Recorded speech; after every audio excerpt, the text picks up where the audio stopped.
Assalamualaikum warahmatullahi wabarakatuh. Nepangkeun wasta abdi Alsania Silvian Nabila ti kelas 11 MIPA 7. Langkung ti payun, mangga urang sahanggakeun puji sinareng syukur kehadirat Allah Subhanahu wa taala nu parantos mikeun urang nikmat sarta kesehatan dugi ayeuna.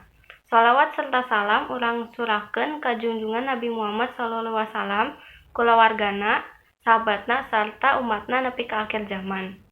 Para hadirin sadaya, dina ieu waktos abdi bade nerangkan sakumaha pentingna kebersamaan kalawan kulawargi. Kulawarga penting pisan bagi urang sadaya. Eta mangrupakeun kulawarga anu ngadidik urang ti budak leutik. Sareng dina kulawarga, urang ngawangun sifat sareng sikap urang engke. Nalika urang gaduh masalah, sareng urang henteu mendakeun solusi pikeun masalah eta, urang tiasa naroskeun ka kulawarga pikeun ngabantosan solusi. Tiasa sareng indung, bapa, adi, lanceuk sareng anu sanesna. Kusabab eta, urang kedah numutkeun sikep kekulawargaan pikeun kulawarga urang.